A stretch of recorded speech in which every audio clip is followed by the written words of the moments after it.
ॐ हरिः ॐ श्री गुरुभ्यो नमः। हरिः ॐ पार्थाय प्रतिबोधितां भगवता नारायणेन स्वयं व्यासेन ग्रथितां पुराणमुनिना मध्ये महाभारतम् अद्वैतामृतवर्षिणीं भगवती अष्टादशाध्यायिनीम् अम्ब त्वामनुसन्दधामि भगवद्गीते भवद्वेषिणीम् नमोऽस्तु ते व्यासविशालबुद्धे पुल्लारविन्दायतपात्रनेत्र येन त्वया पारगतैकपूर्णः प्रज्वालितो ज्ञानमय प्रदीपः प्रपन्नपारिजाताय स्तोत्रवेत्रैकपाणये ज्ञानमुद्राय कृष्णाय गीतामृतदुहे नमः।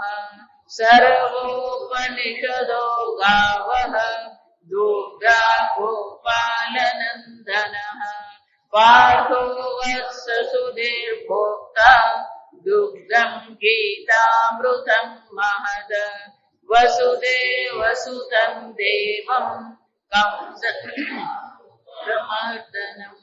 देवकी परमानन्दम् कृष्णम् वन्दे जगद्गुरुम् भीष्मद्रोणतटा जयद्रथजला गान्धारनीलोत्पला शल्यग्राहवती कृपेण वहने कर्णेन वेलाकुला अश्वत्थामविकर्णघोरमकरा दुर्योधनावर्तिनी सोत्तीर्णा खलु पाण्डवैरननदि कैवर्तकः केशवः पाराशर्यवचः सरोजममलम् गीतातगन्धोत्कटम् नानाख्यानककेसरम् हरिकथा सम्बोधना बोधितम् लोके सज्जन षट्पदैरहरः वेपीयमानम् मुदा भूयात् भारत पङ्कजम् कलिमल प्रध्वंसिन श्रेयसे मूकम् करोति वाचालम् पङ्गुम् लङ्घयते गिरिम् यत्कृपातमहं वन्दे परमानन्दमाधवम् यं ब्रह्मा वरुणेन्द्ररुद्रमरुतः सुन्वन्ति दिव्यैस्तवैः वेदैः साङ्गपदक्रमोपनिषदैः गायन्ति यं सामगाः ध्यानावस्थिततद्गतेन मनसा योगिनः यस्यार्थं न विदुःसुरासुरगणाः देवाय तस्मै नमः। ॐ सहना भवतु सहनौ भुनक्तु सह वीर्यं करवावहै तेजस्विनावधीतमस्तु मा विद्विषावहै। ॐ शान्ति शान्ति शान्तिः। શ્લોક હું બોલાવું, તમે લોકો બોલો. ઓમ નારાયણઃ પરો વ્યક્તાत् ઓમ નારાયણઃ પરો વ્યક્તાत् અંડમવ્યક્ત સંભવम् અંડસ્યાન્તૈ મે લોકાઃ અંડસ્યાન્તુર્વિમે લોકાઃ સપ્તદ્વીપા ચ મેદિની સપ્તદ્વીપા ચ મેદિની. શંકરાચાર્યજીએ મંગળાચરણમાં કીધું અવ્યક્ત પર સર્વવ્યાપી નારાયણ માંથી અંડની, અંડ એટલે બીજ, અંડ એટલે શું છે? આ બીજની અવ્યક્ત પ્રકૃતિની ઉત્પત્તિ થઈ. બીજમાંથી પછી વૃક્ષની ઉત્પત્તિ થાય. જો આ પક્ષી હોય ને, એ પક્ષીઓને પણ દ્વિજ કહેવામાં આવે. દ્વિજ કોને કહેવામાં આવે? બે વાર જેનો જન્મ થાય એને દ્વિજ કહેવાય. તો પક્ષીઓને પણ બે વાર જન્મ છે. કેમ કે પહેલા માના ગર્ભમાંથી ઈંડા રૂપે જન્મ થાય અને પછી ઈંડામાંથી બચ્ચાનો જન્મ. દ્વિજ. તો અંડ જે છે એ શું છે?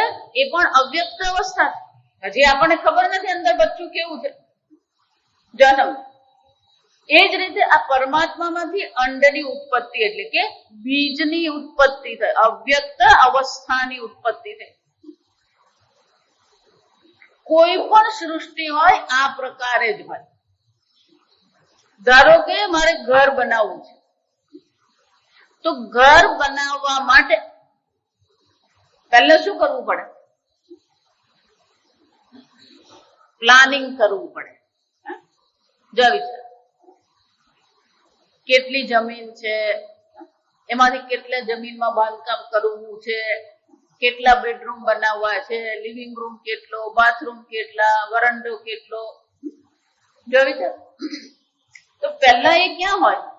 અવ્યક્ત અવસ્થા છે. જો સમજો, એ અવ્યક્ત અવસ્થા જે છે એને પેલો આર્કિટેક્ટ હોય ને, એ કાગળ પર આપણને બતાવે. એ કાગળ પર દોરે અને પછી આપણને શું કે? આ તમારો બેડરૂમ છે, આ તમારો બેડરૂમ છે, આ તમારું રસોડું, આ રસોડું છે. જો સમજો,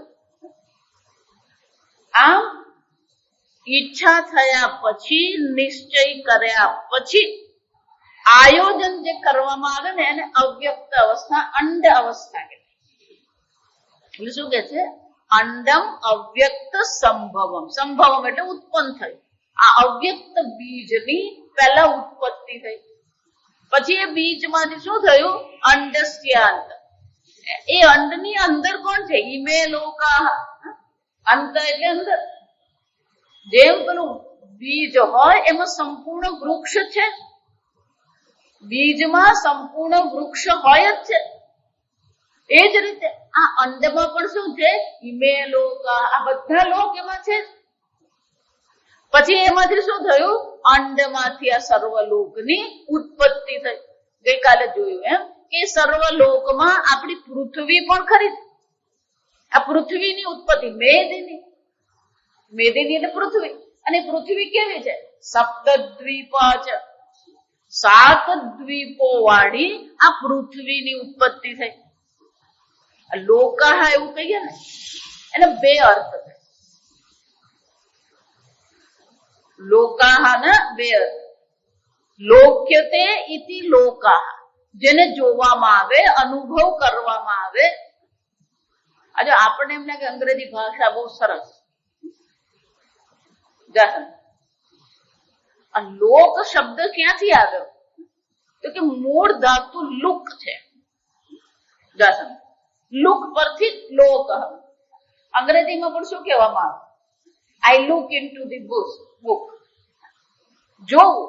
લુક એટલે જોવું, અનુભવ કરવું. અવાજ જરાક ધીમો.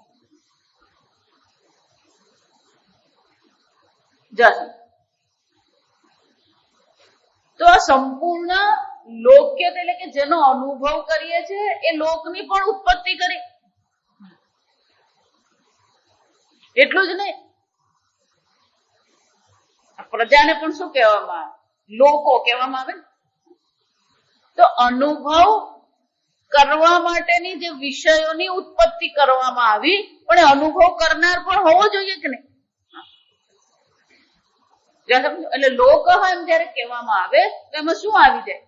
વિષયો પણ આવી જાય, અનુભવ કરવામાં કરનાર એ જ્ઞાતા ભોગતા પણ ખરો. પણ ભોગતા ભોગ્ય વસ્તુનો અનુભવ ક્યારે કરી શકે? તત્વબોધમાં આપણે જોઈ જાય. આ શરીર શું છે? પંચીકૃત પંચમહાભૂતૈઃ કૃતમ ભોગાયતનમ. આ સ્થાન છે જ્યાં પેલો ભોગ કરવા વાળો રહી શકે. આયતનમ. પણ એ ભોગ કરવા વાળો રહેવા માત્રથી કામ પતી જાય નહીં.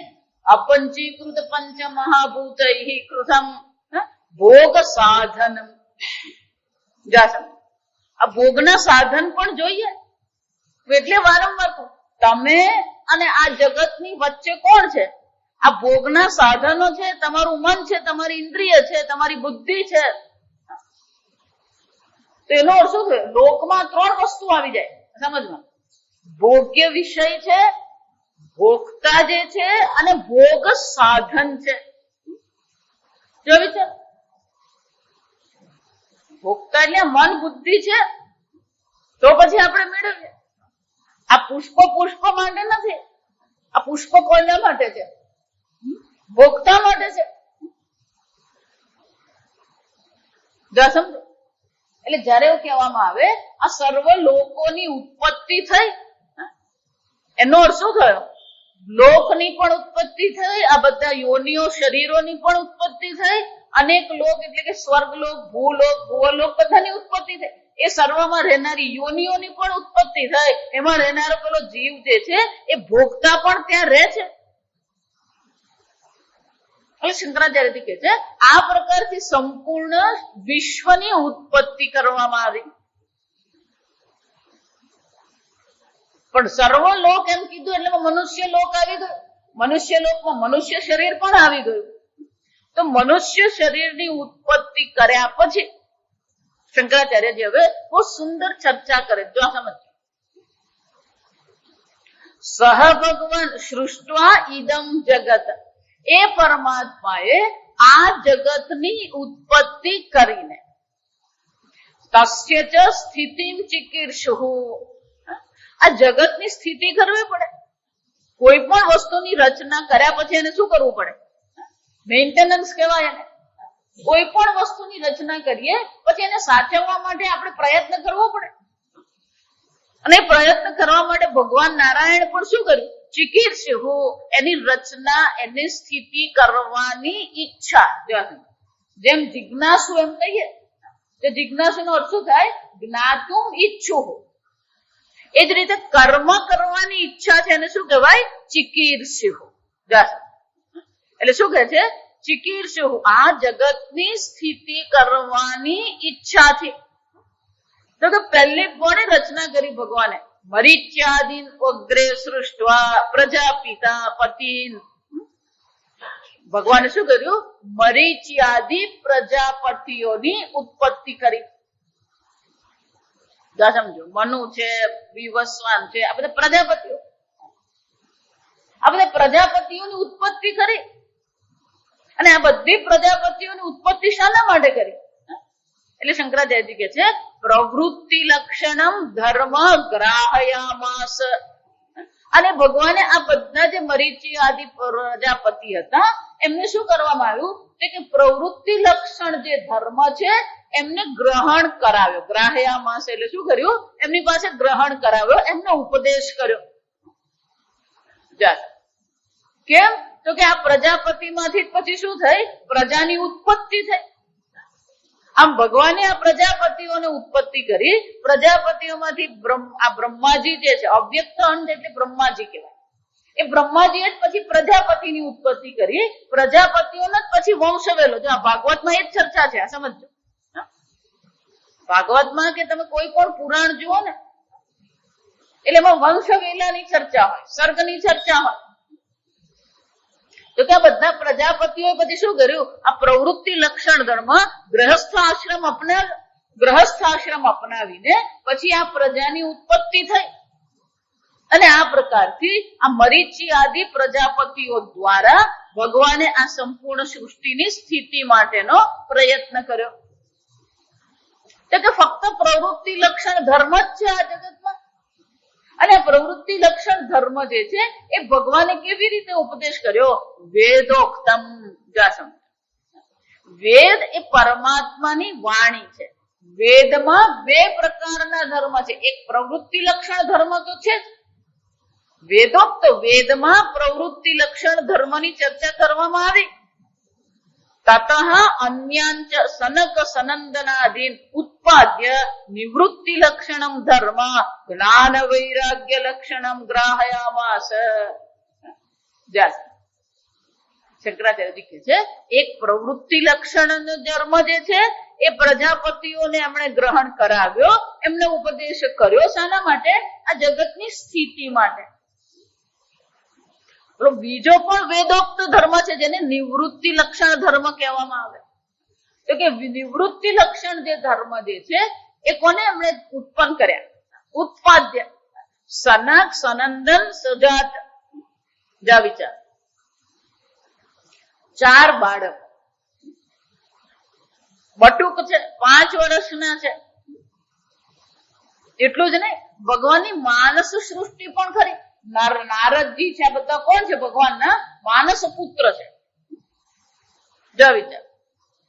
પણ નારદજી પણ કોણ છે? નિવૃત્તિ લક્ષણ ધર્મ છે ત્યાં. એટલે એવું કહેવાય કે આ સનક સનંદન આદિ જે છે એની ઉત્પત્તિ કરી, એના પહેલા નારદજીની ઉત્પત્તિ થઈ. આ નારદજીની ઉત્પત્તિ કરી, પછી ભગવાને સનક સનંદન આદિની ઉત્પત્તિ કરી. એટલે નારદજી પેલા બાળકોને જોયા. બાવો હોય ને, બીજાને કેમ બાવો બનાવવાનો ને એ વિચારતો હોય. આ સમજવાનું. નારદજી પોતે એટલે એમણે આ બાળકોને કીધું આ બધી ખટપટમાં પડવાની કઈ જરૂર નથી, આ સંસાર દુઃખનું કારણ છે. એટલે એમણે શું કર્યું? આ બધાને શું કરવાનું? જ્ઞાન લક્ષણ, આ જ્ઞાન લક્ષણ આપી દીધું. એટલે આ બાળકો જ્ઞાની તપશ્ચર્યા કરી. ભગવાન પ્રસન્ન થઈ ગયા. ભગવાનને કીધું, ભગવાન અમે તો 5 વર્ષના બટુક જ રહીશું. એટલે ભગવાન વિચાર કરે કે આ નારદજી શું કરવાના?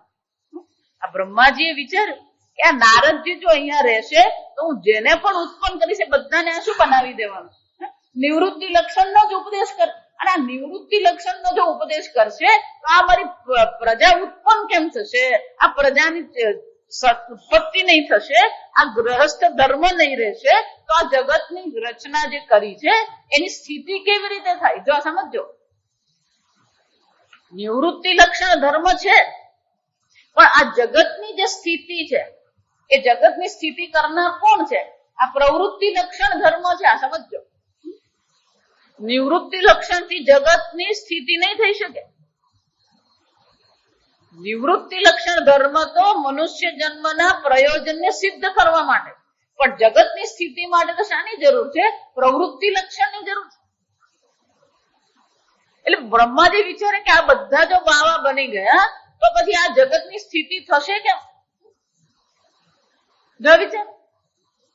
એટલે બ્રહ્માજી નારદજી પર ગુસ્સે થઈ ગયા અને બ્રહ્માજીએ નારદજીને શ્રાપ આપી દીધો.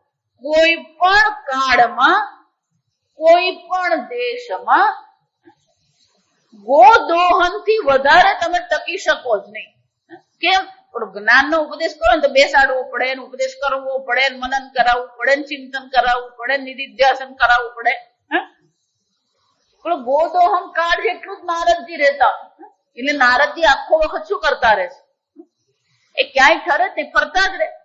બ્રહ્માજી કીધું તમને બધા લોકના વિઝા આપી દીધા અને ફરતા રહો. પરમનન્ટ વિઝા, ફરવાના.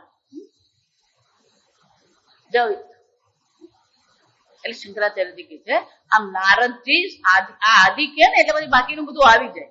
એના માટે પુરાણ વાંચવું પડે. સનક સનંદન સુજાત આ બધાની ઉત્પત્તિ કરી એમણે. પણ એ બધાની ઉત્પત્તિ કર્યા પછી શું કર્યું? નિવૃત્તિ લક્ષણમ ધર્મમ જ્ઞાન વૈરાગ્ય લક્ષણમ ગ્રાહયામાસ. એમને આ નિવૃત્તિ લક્ષણની ધર્મની ઉત્પત્તિ કર્યા પછી એમને આ ઉપદેશ કર્યો. જો એનો અર્થ શું થયો? દ્વિવિધો હિ વેદોક્ત ધર્મ. જો આ શબ્દ શંકરાચાર્ય કહે છે 2 જ વેદોક્ત ધર્મ છે. પ્રવૃત્તિ લક્ષણ, નિવૃત્તિ લક્ષણ, 2 જ છે. પછી 4 ને 6 કરીએ ને અનેક કરીએ. જો અહીંયા જેટલા પણ છે ને, આ સમજો, અહીંયા જેટલા શંકરાચાર્યજીના વાક્યો છે, આ ભાષ્ય જે છે એ બહુ અદભુત ભાષ્ય છે. આપણે બહુ સામાન્ય લાગે, આ બહુ અદભુત ભાષ્ય છે. અહીંયા શંકરાચાર્યજી ભગવદ ગીતાનો પરિચય આપવાના છે. જો આ સમજો, આ પ્રસ્તાવના કોની છે? ભગવદ ગીતાની પ્રસ્તાવના છે. અને ભગવદ ગીતાની જો પ્રસ્તાવના લખવાની હોય તો ભગવદ ગીતાની બહાર જવાની જરૂર નથી. જો આ સમજો બરાબર. ભગવદ ગીતાને પરિચય ભગવદ ગીતા દ્વારા જ આપવામાં આવે. એટલે શંકરાચાર્યજી અહીંયા જયારે જે પણ અહીંયા વાક્ય કહી રહ્યા છે, એક એક વાક્યનો તમે એક એક શ્લોક ગીતામાં જોઈ શકો. આ પ્રવૃત્તિ લક્ષણ ધર્મ કહીએ, જેને આપણે ગ્રહસ્થ આશ્રમ કહેવામાં આવે. બ્રાહ્મણ ક્ષત્રિયના કર્મ જે છે, જો આ વિચાર 18મા અધ્યાયમાં તમે જુઓ તો બ્રાહ્મણ બ્રહ્મ કર્મ કોને કહેવાય, ક્ષત્રિય કર્મ કોને કહેવાય, વૈશ્ય કર્મ કોને કહેવાય, શુદ્ર કર્મ કોને કહેવાય, આ બધી ચર્ચા પ્રવૃત્તિ લક્ષણમાં આવી ગઈ. જ્ઞાન વૈરાગ્યની ચર્ચા પણ છે. એવમ બહુવિધા યજ્ઞ. અર્જુન, આ પ્રકારની ઘણા બધા પ્રવૃત્તિની યજ્ઞની ચર્ચા કરી, પણ સાથે સાથે મેં શાની ચર્ચા કરી? આ બ્રહ્મ યજ્ઞની નિવૃત્તિ લક્ષણની પણ ચર્ચા મેં કરી છે. વિચાર, એટલું જ નહીં, બહવ જ્ઞાન તપસા પૂતા. આ જ્ઞાન તપશ્ચર્યા દ્વારા અનેક લોકો પાવન થઈ ગયા. આમ નિવૃત્તિ લક્ષણની પણ ભગવાને ત્યાં ચર્ચા કરી. અને એટલે શંકરાચાર્ય કહે છે વેદોક્ત ધર્મ બે જ છે. તો ગીતામાં ભગવાને કીધું, આ તમે જોશો ને તો એક એક શ્લોક તમને અહીંયા મળશે. તો અહીંયા કયો શ્લોક આવે? લોકેસ્મિન દ્વિવિધા નિષ્ઠા પુરા પ્રોક્તા મયાનઘ. અર્જુન, 2 પ્રકારની નિષ્ઠાની મેં ચર્ચા કરી. જ્ઞાન યોગેન સાંખ્યાનામ, કર્મ યોગેન યોગીનામ. એક જ છે, 2 જ છે, કર્મયોગ અને જ્ઞાન યોગ. એટલે શંકરાચાર્યજી કહે છે જ્ઞાન યોગ એટલે નિવૃત્તિ લક્ષણ ધર્મ છે, કર્મયોગ એટલે કે પ્રવૃત્તિ લક્ષણ ધર્મ છે. પણ આજકાલ શું ચાલે? પરમાત્માને પ્રાપ્ત કરવા માટે અનેક માર્ગો છે. જો વિચાર, અનેક માર્ગ છે. વેદમાં તો 2 જ કીધા. જો આ સમજ, એક નિવૃત્તિ લક્ષણ અને બીજું પ્રવૃત્તિ લક્ષણ. જો બરાબર સાંભળો ને. પણ તો પછી ભક્તિને શું કરવાનું? કર્મયોગની ચર્ચા કરી, જ્ઞાન યોગની ચર્ચા કરી, પછી ભક્તિ યોગ છે, હઠ યોગ છે, રાજયોગ છે. અમેરિકામાં 108 પ્રકારના યોગ ચાલે.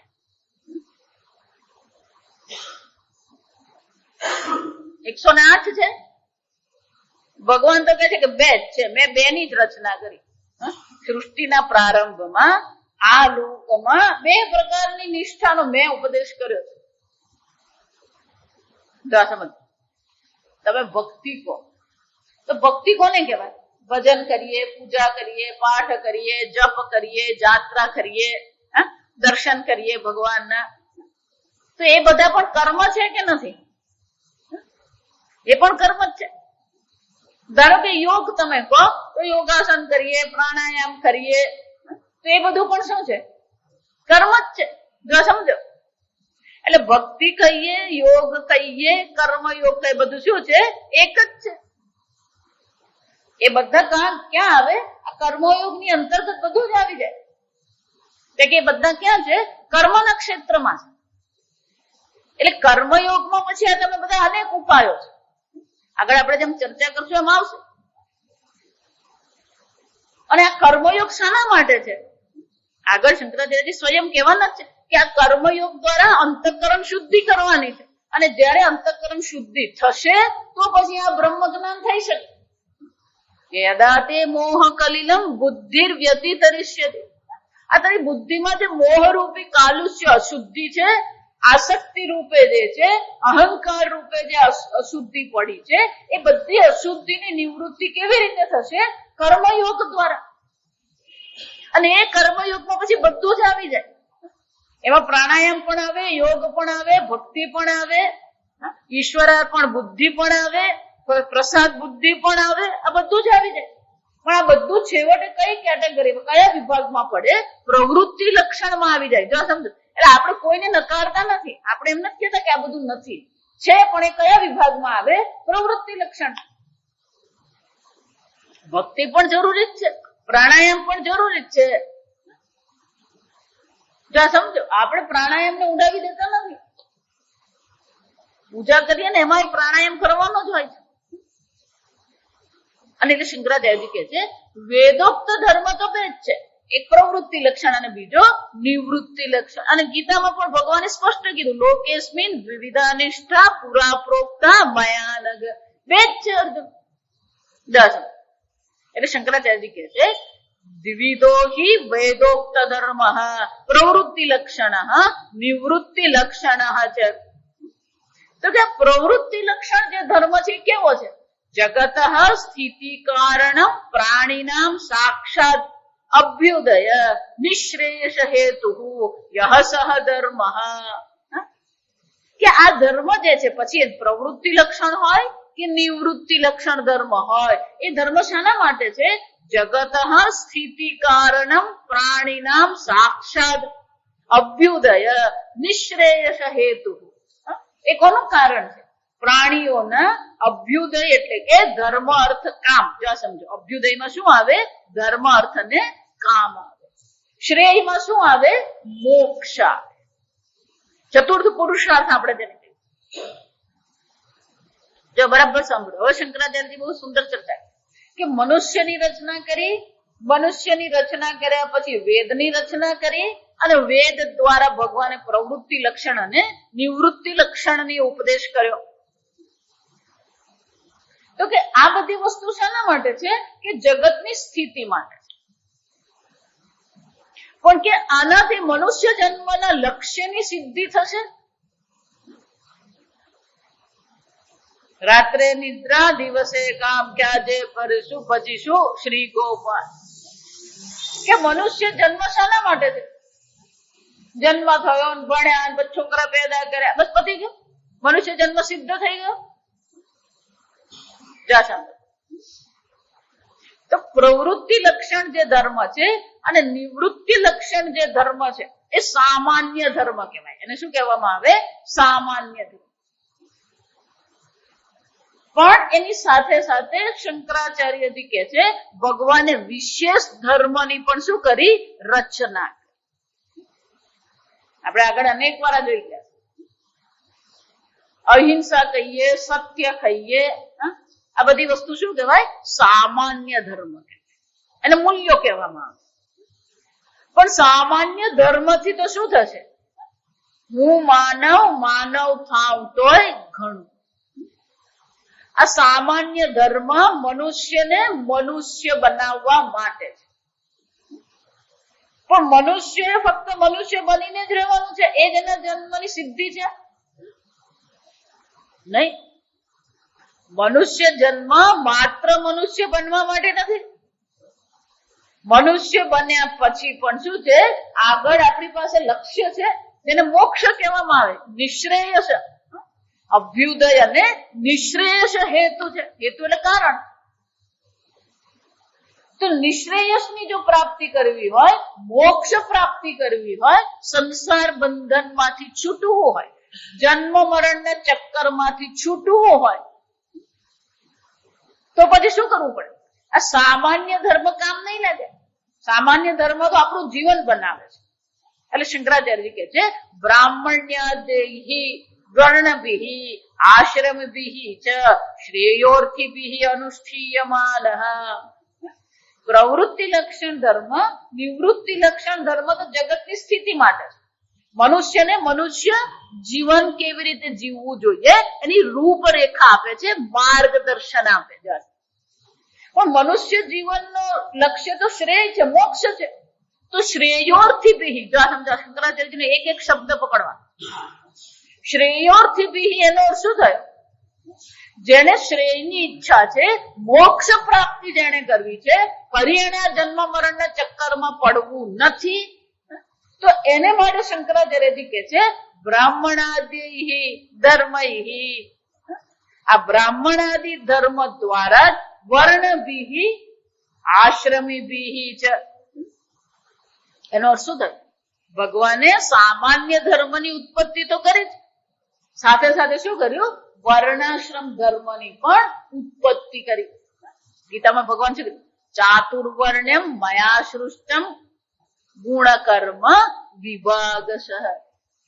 અર્જુન, ફક્ત આપ જગતની જ ઉત્પત્તિ કરીને આ વર્ણાશ્રમ ધર્મ આશ્રમ ધર્મની પણ ઉત્પત્તિ મેં જ કરી છે.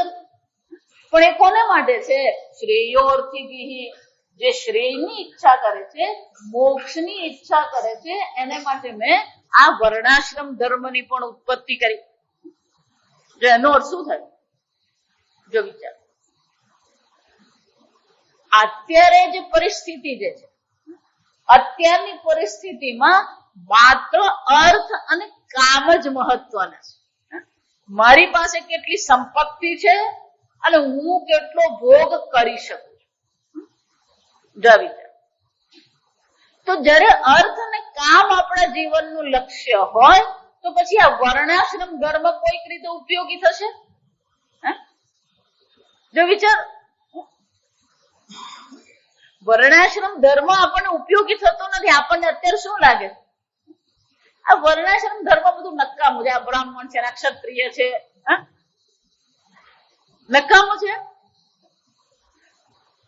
વેદ છેવટે આપણને ક્યાં લઈ જવા માંગે છે? ભગવાને વેદની રચના માત્ર ધર્મ, અર્થ અને કામ માટે કરી?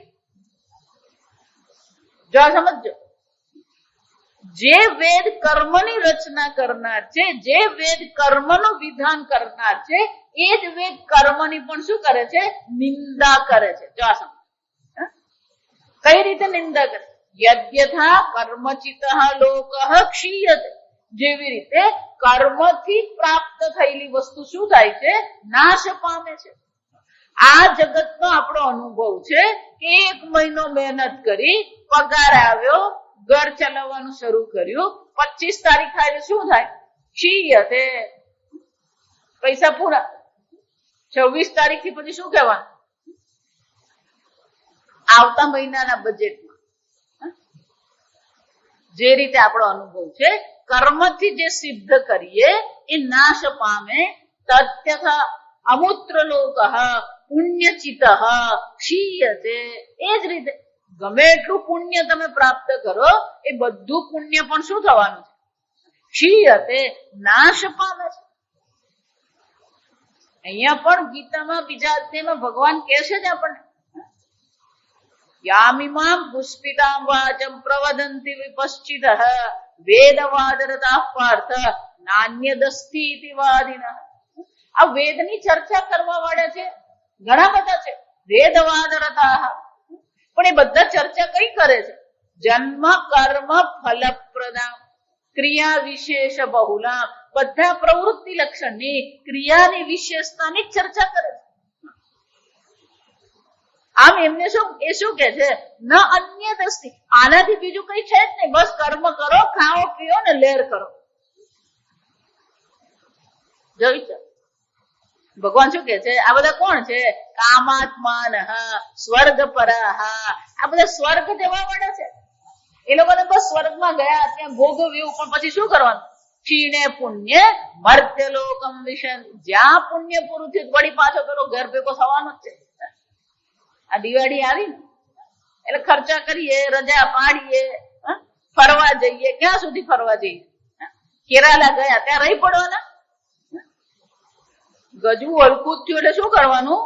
વલસાડ લો કે વિશિન, પાછું આવી જ જવાનું વલસાડ લો. એમ પુણ્યની કમાણી કરી, પુણ્યચિત, પુણ્યની કમાણી કરી, તો સ્વર્ગમાં ગયો. એટલે ભગવાન શું કરે? બીજા અધ્યાયમાં કર્મની નિંદા કરે. જો સમજો, આ બધા કેવા છે? કામાત્માન સ્વર્ગ પરાહ જન્મ કર્મ ફલપ્રદ. આ તો બધું કેવું છે? જન્મ આપનારા છે. કર્મ ફળ જે કયું છે? જન્મ આપે છે. આ જન્મ થયો, પુનરપી જનનમ પુનરપી મરણ. ફરી ફરી આ જન્મ મરણના ચક્કરમાં અટવાતો જ રહે છે.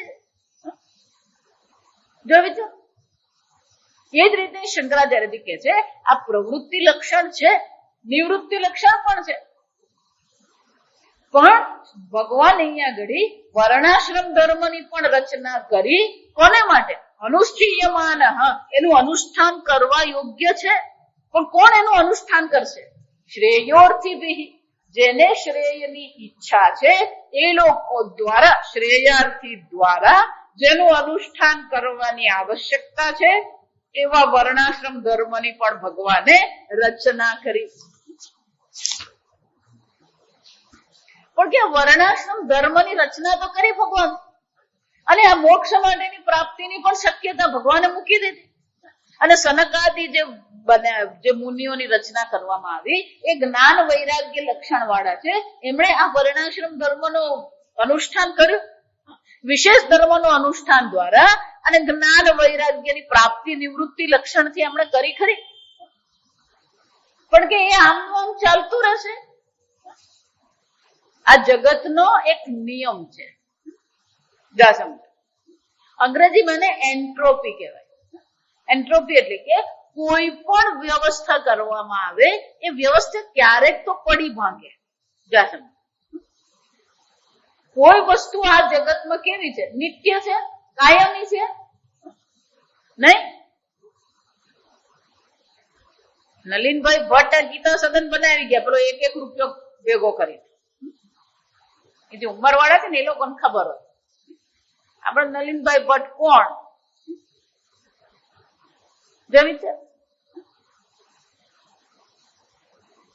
વેદાંતના વિદ્વાન થઈ ગયા અહીંયા તમારે. ગઈ સદીમાં નલિનભાઈ ભટ્ટ ગીતા પર, બ્રહ્મસૂત્ર પર, ઉપનિષદ પર એમણે પુસ્તકો લખ્યા. એમને જ થયું કે આ વલસાડની નગરીમાં લોકોને બ્રહ્મ જ્ઞાનની પ્રાપ્તિ થઈ શકે, સત્સંગ મળી રહે, એટલા માટે એમણે શાની રચના કરી? આ ગીતા સદનની રચના. પણ એમણે જયારે બનાવ્યું ત્યાર પછી એવું ને એવું જ છે. કોઈ પણ વ્યવસ્થા હોય એમાં શું થવાનું? ક્યાંક ને ક્યાંક ઘસારો લાગવાનો જ છે. એટલે પછી એને આપણે શું કરવાનું હોય? એનું નવીનીકરણ કરવું પડે, એનું સમારકામ કરવું પડે, કરવું જ પડે. કોઈ પણ વ્યવસ્થા હોય, જો આ સમજો, આમ વર્ણાશ્રમ ધર્મ પણ એક વ્યવસ્થા છે, નિવૃત્તિ લક્ષણ ધર્મ એક વ્યવસ્થા છે. અને જો વ્યવસ્થા છે તો ક્યારેક ને ક્યારેક અવ્યવસ્થાની શક્યતા તો ખરી. જો એટલા માટે ક્યાંય પણ અવ્યવસ્થા જોઈએ ને તો મગજ બગાડવાની કોઈ જરૂર નથી, કારણ કે વ્યવસ્થા હોય ત્યાં અવ્યવસ્થા રહેવાની જ છે.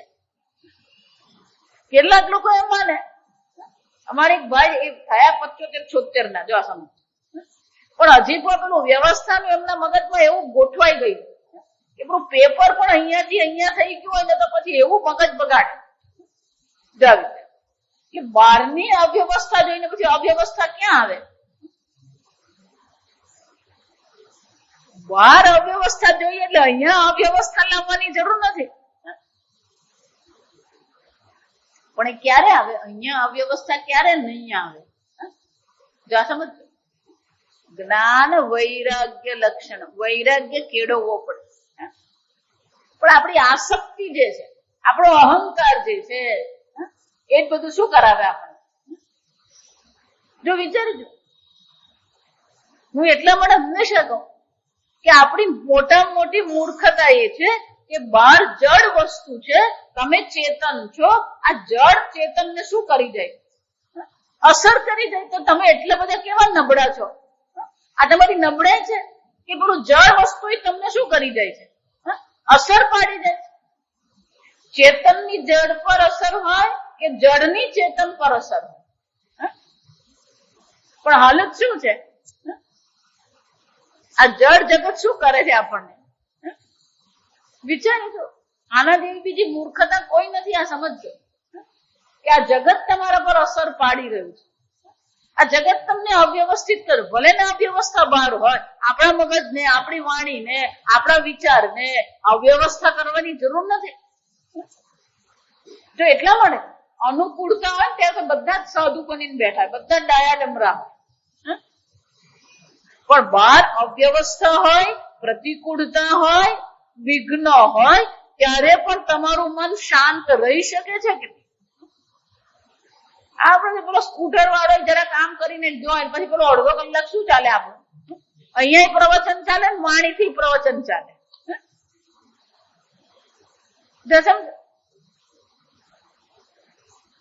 વેદાંતની ભાષામાં એને ચિતિક્ષા કહેવાય. એને શું કહેવામાં આવે? ચિતિક્ષા. ગમે તેવી અવ્યવસ્થા હોય, આપણા મનને બગાડવાની જરૂર નથી. આપણે જે કરી શકીએ આપણે કરીએ. જો આપણે કરી શકીએ એમ છે જ નહીં, તો પછી એ અવ્યવસ્થા માટે આપણી વાણી અને આપણા વિચારને બગાડવાની કોઈ જરૂર નથી. આપણી વાણી માટે, વિચાર માટે બીજા ઘણા બધી વસ્તુઓ છે. ભગવાનનો પાઠ કરીએ, ભગવાનનું નામ લઈએ, ભગવાનનું ચિંતન કરીએ, ભગવાનનું મનન કરીએ. આ અવ્યવસ્થાનું ચિંતન કરવાની કોઈ જરૂર નથી આપણે. અને કોઈ પણ વ્યવસ્થા હોય એમાં અવ્યવસ્થા થવાની જ છે. જો તમને એટલે શંકરાચાર્યજી કહે છે આ પ્રકારથી ભગવાને બહુ સુંદર જગત બનાવ્યું. એમાં નિવૃત્તિ લક્ષણ છે, પ્રવૃત્તિ લક્ષણ છે, જ્ઞાન છે, વૈરાગ્ય છે, જન્મ છે, મરણ છે, સામાન્ય ધર્મ છે, વિશેષ ધર્મ છે. આમ સરસ મજાની વ્યવસ્થા ભગવાને ઉત્પન્ન કરી. પણ કે એ ભગવાન જો સમજો ભગવાને જે વ્યવસ્થા ઉત્પન્ન કરી એ પણ એવી ને એવી રહી ખરી? ભગવાને કીધું ખરું 4થા અધ્યાયમાં ઇમમ વિવસ્વદમ યોગમ પ્રોક્તવાન અહમ અવ્યયમ. અર્જુન, આ પ્રકારથી આ જ્ઞાનની પણ પરંપરા મેં શરૂ કરી. પ્રવૃત્તિ લક્ષણની સાથે સાથે નિવૃત્તિ લક્ષણ પણ મેં દર્શાવ્યું. તો ભગવાન તે શું કે છે? સકાલે ન મહતા યોગો નષ્ટ પરંતપ. આ કાળ કોઈને છોડે. તમે અવ્યવસ્થા કરતા રહો, આ કાળ અવ્યવસ્થા કરે છે. સમજો. એટલે શંકરાચાર્યજી કે છે ભલે રચના ભગવાને કરી હોય, ભલે સૃષ્ટિ ભગવાને કરી હોય, ભલે વ્યવસ્થા ભગવાને કરી હોય, આ સમજો, છતાં પણ હવેના વાક્યમાં શું કે છે? દીર્ઘેણ કાલેન અનુષ્ઠતૃણામ કામોદ્ભવાત હીયમાન વિવેક વિજ્ઞાન હેતુકેન અધર્મેણ અભિભૂયમાને ધર્મે. આ ધર્મની રચના તો કરી, વ્યવસ્થા તો કરી. ધર્મ એટલે વ્યવસ્થા. ધર્મ એટલે શું છે? વ્યવસ્થા છે. પણ છતાં પણ શું થયું? દીર્ઘકાળેન અનુષ્ઠાતૃણામ. આ ધર્મનું અનુષ્ઠાન કરવા વાળા જે છે, જો બધાને એટલે કહું છું, બધા ગીતા પ્રેસની પુસ્તક હાથમાં રાખો એવું માનવાની કઈ જરૂર નથી કે આ સંસ્કૃત તો અમને કઈ આવડતું નથી. હાથમાં પકડશો ને તો આવડશે. દિવાળીમાં ઘણા ફટાકડા ફોડ્યા, નવા કપડા લીધા ને 5-25 હજારનો ખર્ચો કર્યો. હવે 45 રૂપિયાનો બીજો ખર્ચો કરવાનો આ ભાષ્ય ખરીદવાનો. શંકરાચાર્ય શું કહે? કામોદ્ભવાત. કામોદ્ભવાત એટલે કે ઈચ્છા જ્યારે આપણું સંચાલન કરવા માટે. ઈચ્છા તો છે જ, ઈચ્છા ખોટી નથી. ચીકીશું ભગવાનને પણ આ પ્રવૃત્તિ લક્ષણ ધર્મ, આ સ્થિતિ કરવાની ઈચ્છા થઈ. ઈચ્છામાં કઈ વાંધો નથી, ત્યાં સમજો. પણ ઈચ્છા થયા પછી એ ઈચ્છા જ્યારે શું કરે છે? આપણું સંચાલન કરવાનું. ગીતામાં એટલે ભગવાને કીધું ઇન્દ્રિયાણામ ઇન્દ્રિયાર્થેભ્યઃ રાગદ્વેષો વ્યવસ્થિત. આ રાગદ્વેષ વ્યવસ્થિત છે, પણ અર્જુન એક જ વસ્તુ કરવાની છે, તયોહો વશમ ન આગત. એના વશમાં થવાની જરૂર નથી. પણ શંકરાચાર્ય શું કે છે? દીર્ઘકાળમાં આ જે ધર્મ, નિવૃત્તિ લક્ષણ ધર્મ અને પ્રવૃત્તિ લક્ષણ ધર્મનું જે અનુષ્ઠાન કરનારાઓ, અનુષ્ઠાતૃણામ એટલે કે અનુષ્ઠાન કરનારાઓ જે છે, એમાં કામની ઉદ્ભવ થવાને કારણે હીયમાન વિવેક વિજ્ઞાન હેતુકેન. આ વિવેક વિજ્ઞાન જે છે, સમજો, અવ્યવસ્થા જોઈને આપણા મનમાં જે ક્રોધ આવે છે, આપણા મનમાં જે અવ્યવસ્થા ઉભી થાય છે, એને શું કહેવાય? હીયમાન વિવેક વિજ્ઞાન. આપણું વિવેક વિજ્ઞાન જે છે એ શું થઈ જાય છે? નાશ પામે છે. પછી કોની સામે બોલીએ છે, કોણ બેઠું છે, કોઈ ભાન રહે ને. ગમે તેમ શબ્દ બોલતા જ રહીએ આપણે, ગમે તેવું કર્મ કરતા જ રહીએ. એટલા માટે હંમેશા ક્રોધ આવ્યો ને તો ક્રોધના 3 જ કારણ. ક્યાં તો આપણી અપેક્ષા હોય, ક્યાં તો આપણો આગ્રહ હોય, અને ક્યાં તો આપણી તીવ્ર ઈચ્છા હોય. આપણી તીવ્ર ઈચ્છા હોય કે આપણી અપેક્ષા હોય. આપણી અપેક્ષા પ્રમાણે નહીં કરે એટલે આપણા મનમાં શું આવવાનો? ક્રોધ આવવાનો. અથવા આપણે આગ્રહ કરીએ આમ જ કરવાનું તો પણ શું થવાનું? ક્રોધ આવવાનો છે. અથવા આપણી ઈચ્છા એટલી બધી પ્રબળ છે કે ઈચ્છાની પૂર્તિ ન થવાથી એનું જે કારણ છે એ કારણ પર આપણને શું આવવાનો? ક્રોધ આવવાનો જ છે. સમજો, આમ આગ્રહ હોય આપણો, અથવા આપણી અપેક્ષા હોય, અથવા તો આપણી પ્રબળ ઈચ્છા હોય, અને એ પ્રબળ ઈચ્છાની પૂર્તિમાં જે વિઘ્ન કરનાર છે એ બધા પર આપણને શું થવાનું? ક્રોધ આવવાનો જ છે. ગીતામાં એટલે ભગવાન કહી ગયા, કામાત ક્રોધો ભી જાયતે ક્રોધાત ભવતી સમ્મોહ. સમ્મોહ એટલે કે વિવેક વિજ્ઞાન શું થઈ જાય છે? આપણો નાશ પામે. એટલે શંકરાચાર્યજી કહે છે આ ધર્મનું અનુષ્ઠાન કરનારાઓ જે છે એક ઈચ્છાને સંચાલનમાં આવી ગયા, ઈચ્છામાં ફસાઈ ગયા, અને એને કારણે શું થયું? હીયમાન. એમનો વિવેક વિજ્ઞાન રહ્યો જ નહીં. હેતુ કે અને એ કારણથી વિવેક વિજ્ઞાનનો નાશ થવાના કારણથી અધર્મે ને અભિભૂયમાને ધર્મે. અને શું થઈ ગયું? આ કામ જે છે શું કરશે પછી? શંકરાચાર્યજી એટલે આગળ કહેશે જ આપણે, જ્યારે પણ અધર્મ થાય ને ત્યારે સમજવાનું એની પાછળ કારણ એક જ હોય. કામેન પ્રેરિત જંતુ પાપમ કરો. કોઈ પણ અધર્મ હોય, કોઈ પણ પાપ હોય, એની પાછળ કારણ તો કોણ છે? એને પ્રેરણા આપનાર કોણ છે? આ કામ છે, ઈચ્છા છે. એટલે શંકરાચાર્યજી કહે છે આ કામમાંથી અધર્મ થયો, અને અધર્મને કારણે એ અધર્મ એ કોને અભિભૂય કર્યો? કોને પરાજિત કરી દીધો? કોને પ્રભાવિત કરી દીધો? એટલે કે છે ધર્મે. આમ અભિભૂયમાને ધર્મે પ્રવર્ધમાને ચ અધર્મે. જ્યારે આ પ્રકારથી વિવેક વિજ્ઞાનનો નાશ થઈ ગયો, વિવેક વિજ્ઞાનનો નાશ થવાને કારણે જ્યારે અધર્મ કેવો થઈ ગયો? પ્રવર્ધમાન. અધર્મની વૃદ્ધિ થઈ ગઈ, અને ધર્મ કેવો થઈ ગયો? પ્રભાવિત થઈ ગયો અધર્મથી. અને જ્યારે અધર્મ વધી જાય અને ધર્મનો નાશ થવા માંડે, ગીતામાં પણ ભગવાને શું કીધું? યદા યદા હિ ધર્મસ્ય. જો એટલા માટે કહું, એક એક વાક્ય કોણ એટલે એક એક શ્લોક તમને દેખાવો. યદા યદા હિ ધર્મસ્ય ગ્લાનિર્ભવતિ ભારત અભ્યુત્થાનમ ધર્મસ્ય તદાત્માનમ સૃજામિ. અભ્યુત્થાન, અધર્મ વૃદ્ધિ થઈ ગઈ, પ્રવર્ધમાને અધર્મ. અને એટલા માટે શું કરવું? ભગવાન શું કહે? તદાત્માનમ સૃજામિ. ત્યારે મારે પોતે શું કરવું પડે છે? અવતાર ધારણ કરવો પડે. જ્યારે અધર્મ વધી જાય, ધર્મ ક્ષીણ થવા માંડે, ત્યારે ફરીથી પાછું ધર્મની સ્થાપના, ધર્મ સંસ્થાપનાર્થાય સંભવામિ યુગે યુગે. એટલે શંકરાચાર્યજી કહે છે આ પ્રકારથી જ્યારે અધર્મ વધી ગયો, અને જો અધર્મ વધી જશે તો સૃષ્ટિની સ્થિતિ શું થઈ જશે? જો અત્યારે હાલત એ જ છે. આ સમજ આપણને ખ્યાલ આવતો જ નથી.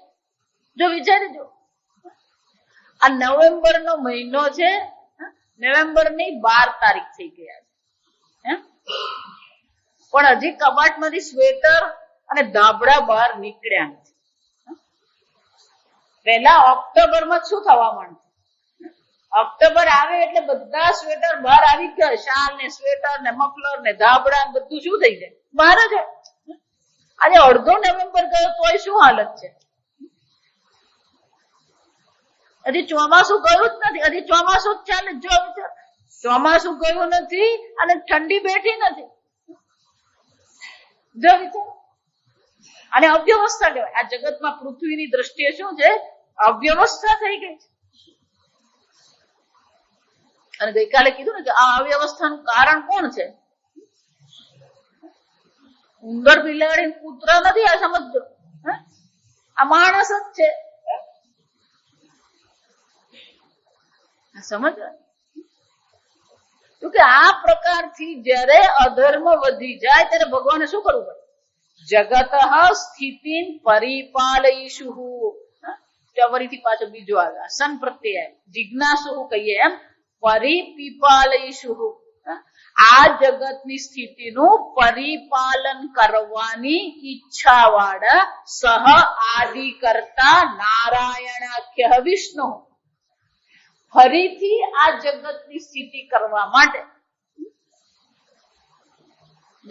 શંકરાચાર્યજી સંપૂર્ણ જગતના કર્તાથી આપણે ધીમે ધીમે ક્યાં લઈ જાય છે? જો આ સમજ બહુ અદભુત છે. શરૂઆત ક્યાંથી કરીએ? અંગ્રેજીમાં પેનારોમિક વ્યૂ કહેવાય. તમે સાપુતારા જાઓ અને પછી ત્યાં ઉભા રહીને પછી તમે જુઓ તો એ શું દેખાય? આખી ખીણ દેખાય, બધા પર્વતો દેખાય, આકાશ દેખાય, બધું જ દેખાય. આપણે દ્રષ્ટિને વિઘ્ન કરનાર, અટકાવનાર કોઈ વસ્તુ જ નથી. એટલે શું દેખાવાનું? અહીંયા તો આપણે આમ આગળ કરીએ તો સામેનું ઘર જ દેખાય. જો સમજો, અને મેં એપાર્ટમેન્ટમાં રહેતા હોય તો શું થાય? પેલું 15 ફૂટ પરની દિવાલ દેખાય. આપણી દૃષ્ટિ શું થઈ જાય? પડદો પડી ગયો. પર્વત પર રહેતા હોઈએ ત્યારે શું થાય? આપણી દ્રષ્ટિને વિઘ્ન કરનાર કોઈ છે જ નહીં. એટલે શું થવાનું? 180 ડિગ્રી આપણને શું થાય? આખી નજર બધું જ દેખાય. આ બાજુથી શરૂ કરીને આ બાજુ સુધી બધું જ આપણને દેખાય. એને પેનારોમિક વ્યૂ કહેવાય. જો આ સમજો અંગ્રેજી. ચારે બાજુથી બધું આપણને દેખાતું હોય. આપણી દ્રષ્ટિને વિઘ્ન કરનાર કોઈ વસ્તુ નથી. એમ શંકરાચાર્યજી પણ આમ વિશાળ ફલકમાં આપણને બતાવે. ધીમે ધીમે આપણને ક્યાં લઈ જાય કે આ પ્રકારથી જા સમજ. એક વખતની વાત છે જ્યારે અધર્મ વધી ગયો, ધર્મહીન થવા માંડ્યો. ધર્મસ્ય ગ્લાનિર્ભવતિ ભારત. આમ ધર્મની ગ્લાની થવા માંડી તો આ જગતની સ્થિતિ કરવાની, પરિપાલન કરવાની ઈચ્છાથી આદિ કરતા જે નારાયણ એમનું નામ છે એ વિષ્ણુ જે છે, ભૌમસ્ય બ્રહ્મણ બ્રાહ્મણત્વ રક્ષણાર્થમ દેવક્યામ વસુદેવાત અંશેન કૃષ્ણ કિલ સંબભૂવ.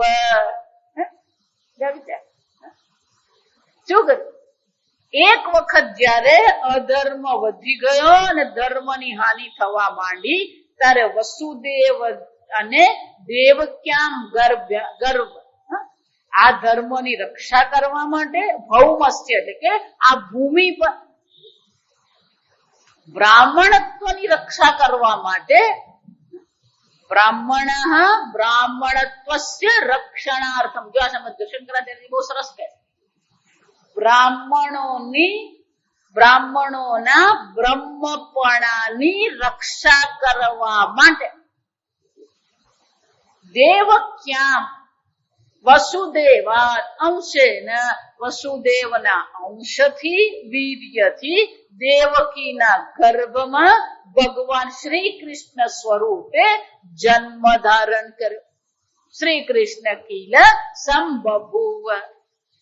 આ શ્રી કૃષ્ણ ભગવાનનો જન્મ થયો.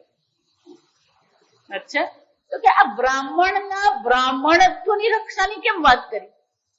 વર્ણાશ્રમ ધર્મની રક્ષાની વાત કરીએ, 14 લોકના ધર્મની રક્ષાની વાત કરીએ, વેદ ધર્મની રક્ષાની વાત કરીએ, પણ એને બદલે શંકરાચાર્યએ શું કીધું? બ્રાહ્મણના બ્રાહ્મણપણાની રક્ષા માટે. શંકરાચાર્યજીની વિશેષતા એ છે, ભાષ્ય એને કહેવાય કે તમે જે વાક્ય કહો એ વાક્ય શા માટે કીધું એનું કારણ તમારે પોતે જ આપવાનું. તો એ ભાષ્ય છે. ફક્ત તમે એને સમજાવી જાઓ એને ટીકા કહેવામાં. ફક્ત અર્થ સમજાવી જાય એને શું કહેવાય? ટીકા કહેવાય. પણ તમે જે અર્થ કહી રહ્યા છો એને પણ તમે શું કરો? એને ડિફેન્ડિંગ કહેવાય. એને પણ પાછું તમારા અર્થને સાચો પુરવાર કરવા માટે તમે જ્યારે તર્ક આપો અથવા તમે જે કીધું છે એને તમારે જ સમજાવવું પડે. આમ જે પોતે કહી રહ્યા છે એ પોતે જ પાછા સમજાવે તો એને શું કહેવામાં આવે? ભાષ્ય કહેવામાં આવે. એટલે શંકરાચાર્યજી એમ કીધું કે બ્રાહ્મણના બ્રાહ્મણત્વની રક્ષા માટે ભગવાને શું કર્યું? આ કૃષ્ણ તરીકે જન્મ ધારણ કર્યો. તો કે આ બ્રાહ્મણત્વની રક્ષાની કેમ ચર્ચા છે? એટલે આગળના વાક્યમાં શંકરાચાર્યજી કહે છે બ્રાહ્મણત્વ રક્ષણાર્થમ છે. તો બ્રાહ્મણત્વ સે હિ રક્ષેણ રક્ષિતઃ સ્યાદ વૈદિક ધર્મ. આ વૈદિક ધર્મની જો રક્ષા કરવી હોય તો ક્યારે થશે? બ્રાહ્મણના બ્રાહ્મણત્વની જો રક્ષા કરવામાં આવશે તો જ આ વૈદિક ધર્મ ટકશે. એનો અર્થ શું થયો? જો બ્રાહ્મણ જ બ્રાહ્મણ રહેશે નહીં, દક્ષિણમાં અહીંયા એવી ચાલત, ત્યાં એવી હાલત. દક્ષિણમાં જો ને તો પેલો બ્રાહ્મણ છે પણ ચર્મ ઉદ્યોગ કરતો જો વિચાર. અહીંયા આમ પોતાને પેલી કંઠી પહેરીને ફરતા હોય, આમ કંઠી પહેરેલી હોય. જો સમજો હકીકત કોણ તમને? અરે પછી પોલ્ટ્રી ફાર્મ ખોલીને બેઠો હોય, કંઠી પહેરી હોય અને પછી શું ખોલેલું હોય? પોલ્ટ્રી ફાર્મ ખોલવાની. એને બ્રાહ્મણ થઈને ચર્મો ઉદ્યોગ કરે. બ્રાહ્મણ થઈને દારૂ પીતો હોય, સિગરેટ પીતો હોય, આ બધું. હવે પેલો સિગરેટ ને બદલે હવે પેલા ગુટકા આવી ગયા.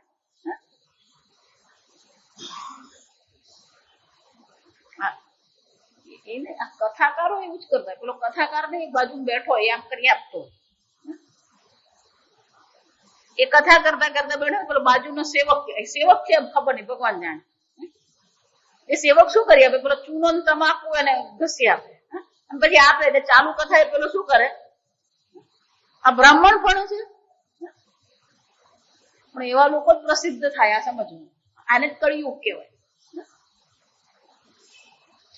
વિચાર, બ્રાહ્મણ પણ જ નથી રહ્યો. મહાભારતમાં એક ચર્ચા છે, ભાગવતમાં જે પરીક્ષિતની ચર્ચા છે અને મહાભારતમાં જે પરીક્ષિતની ચર્ચા છે અલગ છે. મહાભારત પ્રમાણે તો શું થયું? જયારે પરીક્ષિતને શ્રાપ આપવામાં આવ્યો, પરીક્ષિતે પોતાના પુત્ર જન્મ જઈને શું કરી દીધો? રાજ્યાભિષેક કરી દીધો. અને પોતાના માટે એક જ દિવસમાં કાચનો મહેલ બનાવીને આજુબાજુ બધા સૈનિકોને ઉભા રાખીને એક કાચના મહેલમાં રહેવા જતો. અને એવો દુર્ગ એને બનાવ્યો કાચનો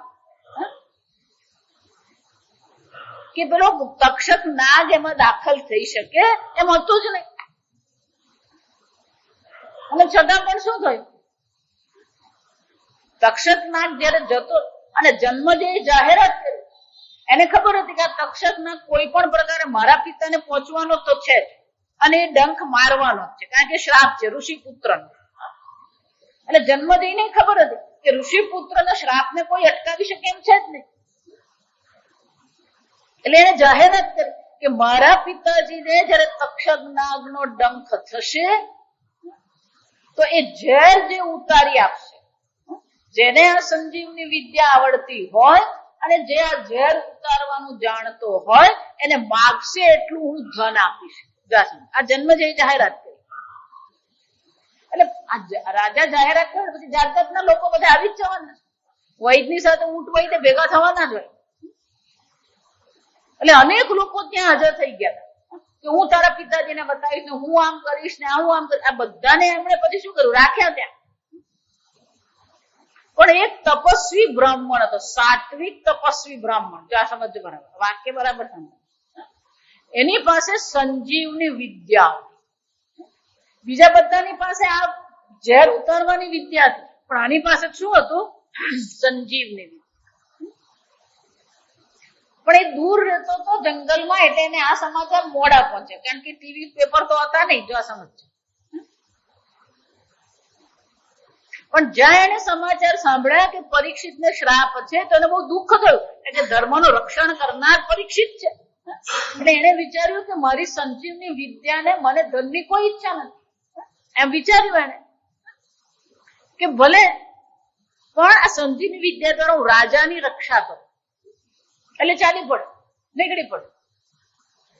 હવે એ જ દિવસે બોલો 7મો દિવસ આવી ગયો, એટલે તક્ષક નાગ પણ બ્રાહ્મણ બનીને હસ્તિનાપુર જઈ રહ્યો. એટલે આ બ્રાહ્મણને એને જોયો, એટલે પૂછ્યું તું ત્યાં કેમ જાય છે? તો કે મારી પાસે સંજીવની વિદ્યા છે, આ તક્ષક નાગ ડંખ મારશે તો હું સંજીવની વિદ્યા દ્વારા આ પરીક્ષિતને હું બચાવી લઈશ. તો કે એના બદલામાં તું શું લેશે? તો કે મને ધન મળશે એના બદલામાં, તો મારું જીવન યોગ્ય રીતે હું પસાર કરી શકીશ, પાઠશાળા ખોલીશ. વિચાર, એને પોતાના વિચારો રજૂ કર્યા. તો કે આ બધા માટે તને કેટલા ધનની અપેક્ષા છે? તો કે આટલા ધનની અપેક્ષા. તો કે એનાથી બમણું ધન તને કોઈ આપે તો? એ પેલો વિચાર કરે કે બમણું ધન આપે તો બમણું લઈશ. કે હું એ જેટલું ધન આપે ને એના કરતા અનેક ગણું ધન હું તને આપું છું, તું પાછો જા. પેલો બ્રાહ્મણે વિચાર કર્યો કે પરીક્ષિત જીવે કે નહીં જીવે, મારે તો મારું જીવન જીવવાનું જ છે. મારી પાસે જે આ સિદ્ધિ છે, મારી પાસે જે જ્ઞાન છે, એટલે એને વિચાર કર્યો કે તું કેટલી અપેક્ષા રાખે, તું જે અપેક્ષા રાખે ને એના કરતા અનેક ગણું ધન હું તને અત્યારે આપું છું, તું અહીંયાથી પાછો જા. જો આ સંકલ્પ, આને જ કહેવાય અધર્મનો પ્રભાવ. અધર્મનો કળિયુગમાં પ્રભાવ એવો છે કે પૈસા માટે બ્રાહ્મણ પણ શું થાય? વેચાઈ જાય. પેલો બ્રાહ્મણે વિચાર કર્યો ધન મળી જતો ત્યાં પહોંચવાની જરૂર જ નથી. તક્ષક નાગ એટલે નાગ રાજા છે. જો પરીક્ષિત રાજા છે, તો તક્ષક નાગ પણ કોણ છે? નાગલોક નો રાજા છે. અને પરીક્ષિત પાસે એના કરતા અનેક ગણું નાગલોકમાં એની પાસે છે. અહીંયા આગળ તો ફક્ત ભૂમિના આ જગતના ભોગ છે, એની પાસે તો શું છે? દિવ્ય ભોગ પણ છે.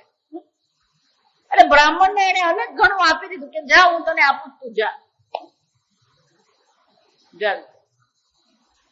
એ જતો રહ્યો પાછો. તક્ષક નાગ પાછો ગયો, પણ એને જોયું કે આ બરાબર મજાનો કાચનો દુર્ગ બનાવી દીધો છે, અહીંયા દાખલ થવાય એવું છે જ નહીં. એટલે એને શું કર્યું? એક ફળમાં ઈયળ બનીને બેસી ગયું. અને પરીક્ષિત રાજા જ્યાં ફળ કાપ્યું તો પેલો ઈયળ રૂપે જે હતો એ શું થયું? નાગ બનીને, તક્ષક નાગ બની ગયો. અને ડંખ મારીને શું થયું? પરીક્ષિત નાગ ત્યાં ને ત્યાં, પરીક્ષિત ત્યાં જ નાશ પામ્યો. એટલું જ નહીં, એ ઝેર એવું હતું કે આખો મહેલ પણ શું થઈ ગયો? કકડ ભૂસ થઈ ગયો. ત્યારથી જ શું કહેવાય છે? આ બ્રાહ્મણ પણ કેવો થઈ ગયો છે? કળિયુગના પ્રભાવમાં આવી ગયો છે, ધનથી વેચાઈ ગયો. આજે આ જ હાલત છે. આ સમજો. આપણને એમ લાગે કથાકાર છે, બહુ સરસ કથા કરે, પણ જઈને જરાક પૂછજો કે અમારે ગીતા સદનમાં કથા રાખવી છે, એ કથાના ભાવ બોલે 10 લાખ 20 લાખ. આ હકીકત કહું, બ્રાહ્મણો જ વેચાઈ નહીં ગયા, કથાકાર પણ શું છે? જો ગઈકાલે જ મેં કીધું કે અહીંયા આગળ હું જે બોલીશ ને એ સ્પષ્ટ જ બોલીશ. આને જ અધર્મ પ્રવૃત્તિ કહેવાય. પ્રવર્ધમાને અધર્મ. જયારે અધર્મની જ વૃદ્ધિ થઈ ગઈ, જો વિચારો, એનો અર્થ શું થયો? બ્રાહ્મણે પોતાનું બ્રાહ્મણત્વ શું કર્યું છે? ગુમાવી દીધું છે. બ્રાહ્મણ રહ્યો જ નથી. જો બ્રાહ્મણ જ બ્રાહ્મણ નથી તો શંકરાચાર્ય શું કહે છે? જો બ્રાહ્મણના બ્રાહ્મણપણાની રક્ષા કરવામાં આવશે તો જ વૈદિક ધર્મની પણ રક્ષા થશે. 18મા અધ્યાય ભગવાને કીધું જ છે. બ્રહ્મ કર્મ કોને કહેવાય? યજ્ઞ, દાન, તપઃ, શમઃ, દમઃ. બ્રાહ્મણે ખાલી લેવાનું નથી, બ્રાહ્મણે દાન પણ કરવાનું. બ્રાહ્મણે ખાલી યજ્ઞ કરાવવાનો નથી, કરવાનો છે. સ્વાધ્યાય પણ કરવાનો છે. આસ્તિક્ય બુદ્ધિ બ્રહ્મ કર્મ. આ વેદમાં આસ્તિક્ય બુદ્ધિ, અસ્થિ બુદ્ધિ હોવી જોઈએ. પણ આજે કેટલા બ્રાહ્મણોને વેદ ધર્મમાં શ્રદ્ધા છે?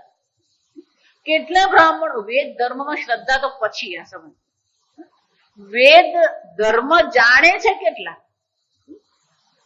કહેવાય કરો ચતુર્વેદી, પણ એને 4 વેદના નામ બોલવાનું કહે ને તોય ફાફા પડે. ચતુર્વેદી કોને કહેવાય? એના વડદાદા 4 વેદ જાણનારા હતા. ઋગ્વેદ, યજુર્વેદ, સામવેદ, અથર્વવેદ, આ 4 વેદના પંડિતો હતા, એટલે એને ચતુર્વેદી કહેવાય. તો ત્રિવેદી એટલે કોણ છે? 3 વેદના જાણકાર. દ્વિવેદી એટલે કોણ છે?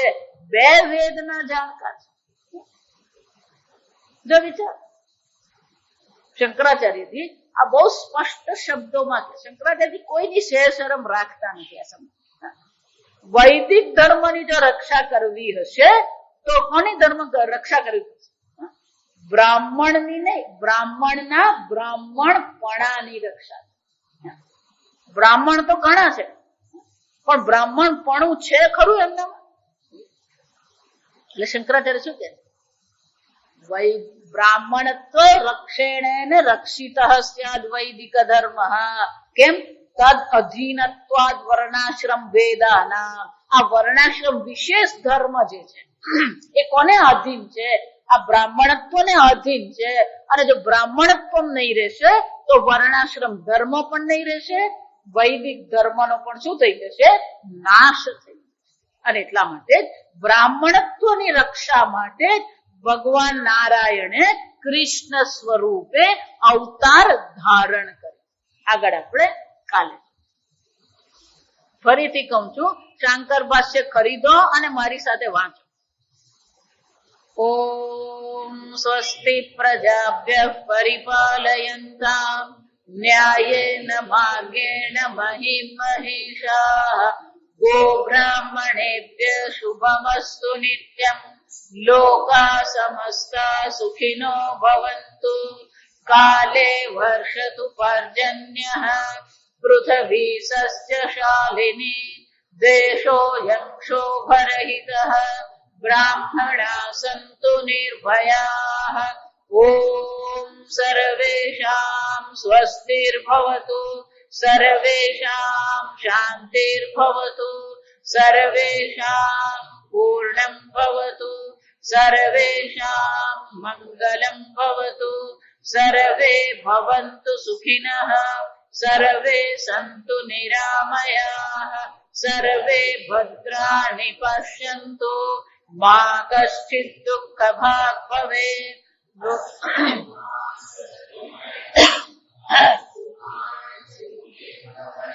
મૃત્યોર્મા અમૃતંગમય. ઓમ પૂર્ણમદ પૂર્ણમિદં પૂર્ણાત પૂર્ણમુદચ્યતે પૂર્ણસ્ય પૂર્ણમાદાય પૂર્ણમેવાવશિષ્યતે. ઓમ શાંતિ શાંતિ શાંતિ. હરિ ઓમ શ્રી ગુરુભ્યો નમઃ. હરિ ઓમ. જો અહીંયા પ્રાર્થના કે ગો બ્રાહ્મણે શુભમસ્તુ. જો આ વિચાર શાંતિ પાઠમાં પણ શું કહેવાનું? આ વૈદિક ધર્મની રક્ષા કરવી તો 2 ની જ જરૂર છે. ગો બ્રાહ્મણેભ્ય શુભમસ્તુ. હરિ. આપણી ભગવદ ગીતા પણ શ્લોક અને અનુવાદની ભગવદ ગીતા નવી બહાર પડી ગઈ છે. બહુ સુંદર છે. રોજના પાઠ માટે ઉપયોગી એવી આ ભગવદ ગીતા છે. પારાયણ માટે આગળ કરન્યાસ, હૃદયન્યાસ બધું જ આપ્યું છે. અંદર આરતી પણ છે છેલ્લે. એટલે રોજનો પાઠ કરે પછી એમાં જે કરન્યાસ છે, મહાત્મ્યનો પાઠ છે, આરતી છે, બધું જ અંદર. એટલે પાઠ પારાયણ માટે પણ ઉપયોગી એવી આ પુસ્તક છે. હરિ ઓમ.